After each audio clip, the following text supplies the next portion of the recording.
दोस्तों एक बार जरा सोचिए, अगर कल सुबह आप सोना खरीदने के लिए ज्वेलरी शॉप पर जाएं और आपको बताया जाए कि अब सोना खरीदना पहले जैसा आसान नहीं रहेगा, या फिर सरकार कुछ ऐसे नियम लाने वाली है जिससे सोने की खरीद पर निगरानी बढ़ सकती है, तो क्या होगा?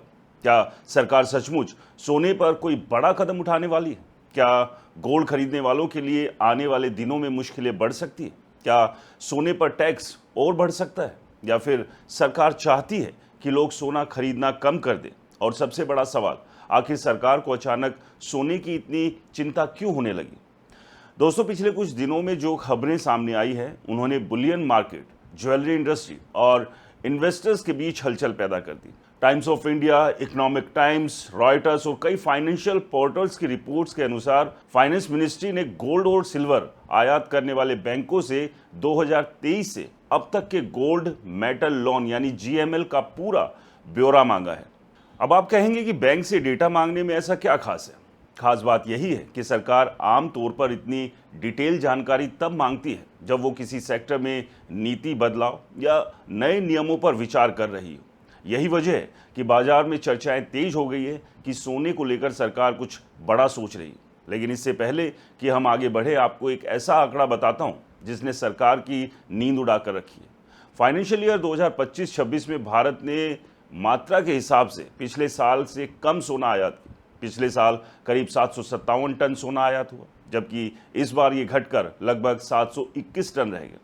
सुनने में तो ये लगता है कि आयात कम हुआ, लेकिन असली कहानी यहाँ से शुरू होती है। कम सोना आने के बावजूद देश का गोल्ड इंपोर्ट बिल 24% बढ़कर रिकॉर्ड 71.98 बिलियन डॉलर तक पहुंच गया, यानी लगभग 72 अरब डॉलर। बिजनेस स्टैंडर्ड, पीटीआई और कॉमर्स मंत्रालय के आंकड़ों के मुताबिक ये भारत के इतिहास का सबसे बड़ा गोल्ड इंपोर्ट बिल है।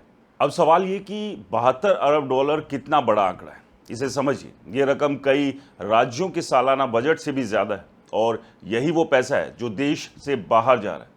भारत दुनिया का दूसरा सबसे बड़ा गोल्ड उपभोक्ता यानी कस्टमर है।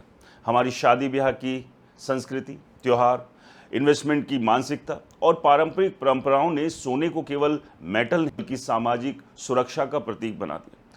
लेकिन सरकार की नज़र से देखें तो तस्वीर थोड़ी अलग दिखाई देती है। सरकार के लिए सोना एक ऐसा एसेट है जो पैसा तो खींचता है लेकिन प्रोडक्शन नहीं करता। अगर कोई व्यक्ति फैक्ट्री लगाता है, बिजनेस शुरू करता है या इंफ्रास्ट्रक्चर में इन्वेस्ट करता है तो उससे रोजगार और आर्थिक गतिविधियां पैदा होती है, लेकिन जब वही पैसा सोने में चला जाता है तो ये तिजोरी या लॉकर में बंद हो जाता है। यही वजह है कि नीति निर्माताओं के बीच लंबे समय से ये बहस चलती रही है कि भारत में गोल्ड की अत्यधिक मांग देश के विदेशी मुद्रा भंडार और चालू खाते के घाटे पर दबाव बढ़ाती। और अभी हालात और चुनौतीपूर्ण है क्योंकि भारत को डॉलर की ज़रूरत लगातार बढ़ रही है। कच्चे तेल का बड़ा हिस्सा विदेशों से आता है, और आपको पता ही है युद्ध की वजह से क्या हालात बने हुए हैं। इसके अलावा रक्षा उपकरण विदेशों से आते, इलेक्ट्रॉनिक्स और कई इंपॉर्टेंट कच्चे माल विदेशों से आते।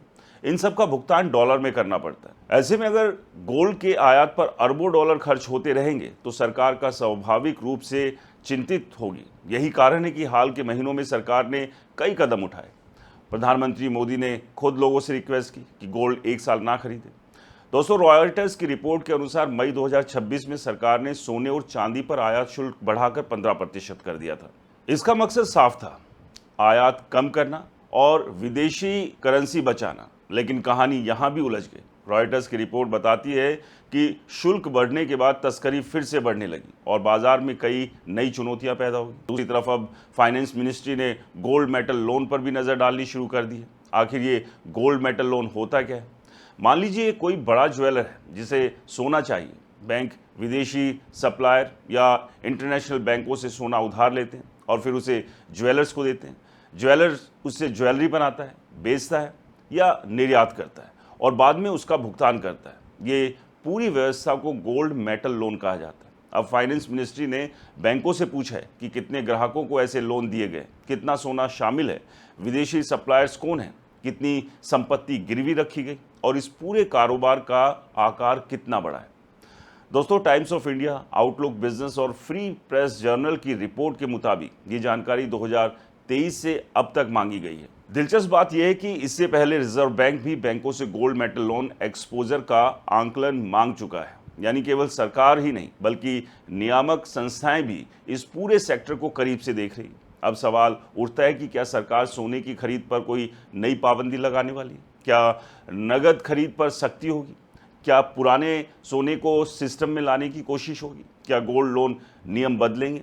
अभी तक किसी भी तरह की ऑफिशियल घोषणा नहीं हुई है और ये बात साफ तौर पर समझ लेना ज़रूरी है। लेकिन इतना ज़रूर है कि जिस तरह लगातार डेटा जुटाया जा रहा है, उद्योग संगठनों से सुझाव मांगे जा रहे हैं और सोने के आयात को लेकर चिंता जाहिर की जा रही है, उससे ये संकेत मिल रहे हैं कि सरकार किसी न किसी दिशा में सोच ज़रूर रही है। और दोस्तों, यही वो जगह है जहां कहानी और भी इंटरेस्टिंग हो जाती है, क्योंकि अब सवाल सिर्फ गोल्ड खरीदने का नहीं बल्कि ये भी है कि सरकार आखिर गोल्ड का आयात कम कैसे करना चाहती है।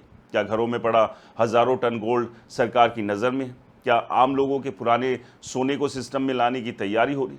क्या नगद खरीद पर नए नियम आ सकते हैं? और इंडस्ट्री जगत सरकार को कौन कौन से सुझाव दे रहा है? दोस्तों, इन सभी सवालों के जवाब आपको इस वीडियो के अगले हिस्से में मिलेंगे, इसलिए इस वीडियो के साथ बने रहिए, क्योंकि अभी भी बेहद इंपॉर्टेंट इन्फॉर्मेशन हैं जो आपके लिए यहाँ मिलने वाली है। तो दोस्तों, अब सबसे बड़ा सवाल यही है कि आखिर सरकार के पास ऑप्शंस क्या है?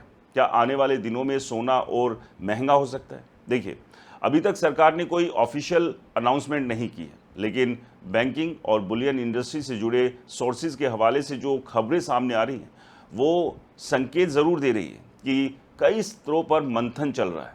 टाइम्स ऑफ इंडिया और इकोनॉमिक टाइम्स की रिपोर्ट्स के मुताबिक इंडस्ट्री की तरफ से भी सुझाव दिया गया है कि गोल्ड मेटल लोन यानी जेएमएल के लिए विदेशों से आयात किए गए तैयार गोल्ड बार और बिस्किट की बजाय भारत में रिफाइन किए गए सोने को ज़्यादा इस्तेमाल किया जाए। इसके पीछे तर्क यह है कि अगर भारतीय रिफाइनरियों को ज़्यादा काम मिलेगा तो आयात पर निर्भरता कुछ हद तक कम हो सकती है और डॉलर की बचत होगी। हालांकि एक्सपर्ट्स ये भी मानते हैं कि भारत की घरेलू रिफाइनरी क्षमता अभी इतनी नहीं है कि वो देश की पूरी मांग को पूरा कर सके। दूसरी तरफ एक और बड़ी चर्चा ये है कि घरों में पड़ा निष्क्रिय गोल्ड कैसे फाइनेंशियल प्रणाली में लाया जाए। अलग अलग इंडस्ट्रियल ऑर्गेनाइजेशन का अनुमान है कि भारतीय परिवारों के पास 25,000 टन से लेकर 30,000 टन तक सोना जमा है, जिसकी कीमत लाखों करोड़ों रुपए बैठती है। अगर इसका छोटा सा हिस्सा भी बाजार में आ जाए तो आयात की ज़रूरत काफ़ी कम हो सकती है। इसी वजह से पुराने गोल्ड मोनेटाइजेशन मॉडल को नए रूप में लाने या कोई नई स्कीम शुरू करने पर भी चर्चा होने की खबरें। कुछ रिपोर्ट्स में ये भी कहा गया है कि बड़ी नगद खरीद पर निगरानी और सख्ती बढ़ाई जा सकती है ताकि गोल्ड के लेन देन को ज़्यादा ट्रांसपेरेंट बनाया जा सके। दोस्तों, रॉयटर्स की हाल ही या रिपोर्ट के अनुसार भारत का गोल्ड इंपोर्ट बिल फाइनेंशियल 2025-26 में करीब 72 अरब डॉलर तक पहुंच गया था, जबकि कि आयातित मात्रा कम थी। यही वजह है कि सरकार और रिजर्व बैंक दोनों इस सेक्टर पर नज़र बनाए हुए हैं। बाजार में ये अटकलें भी लगाई जा रही है कि फ्यूचर में आयात शुल्क, गोल्ड लोन नियमों या खरीद प्रोसेस में कुछ बदलाव देखने को मिल सकते हैं। हालांकि फिलहाल ये केवल चर्चाएं हैं और किसी भी तरह की ऑफिशियल अनाउंसमेंट अभी सामने नहीं आई, इसलिए आम इन्वेस्टर्स के लिए सबसे ज़रूरी बात यही है कि अफवाहों के आधार पर घबराहट में खरीदारी या बिक्री ना करें। लेकिन इतना ज़रूर समझ लीजिए कि जब सरकार, रिजर्व बैंक, बैंकिंग सेक्टर और बुलियन इंडस्ट्री एक साथ किसी सब्जेक्ट पर इतनी गहराई से चर्चा कर रहे हैं तो आने वाले महीनों में कुछ ना कुछ बड़ा बदलाव देखने को मिल सकता है। और अगर ऐसा होता है तो उसका असर सिर्फ गोल्ड की कीमतों पर नहीं बल्कि ज्वेलरी कारोबार, गोल्ड लोन इंडस्ट्री, निवेशकों और आम खरीदारों तक महसूस किया जा सकता है। इसलिए अब बाजार की नज़र सिर्फ गोल्ड की कीमत पर नहीं बल्कि सरकार और आरबीआई के अगले कदम पर भी टिकी हुई है, इसलिए सतर्क रहिए। और दोस्तों, आप जानते हैं कि जिस तरह से ईरान, इजराइल और अमेरिका के बीच युद्ध चल रहा है, सीज फायर की घोषणा ज़रूर है लेकिन हालात अभी भी बहुत ज़्यादा गंभीर हैं।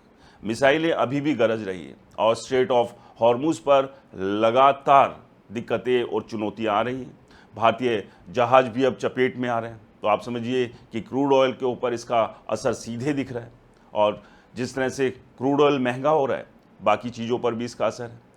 पीछे प्रधानमंत्री नरेंद्र मोदी ने भी इस बात का जिक्र किया था कि गोल्ड अभी मत खरीदिए, क्योंकि देश चाहता है कि उसके पास जो फॉरेन करेंसी है वो ना घटे, और यही एक बड़ी वजह है। और अब देखना ये होगा कि ये जो डेटा अब सरकार मंगवा रही है, इसके पीछे क्या इंटेंशन है। आपको क्या लगता है? कमेंट्स कर ज़रूर बताइएगा।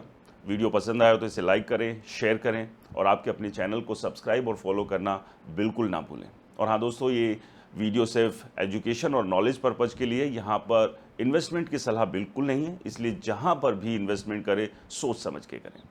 नमस्कार, जय हिंद।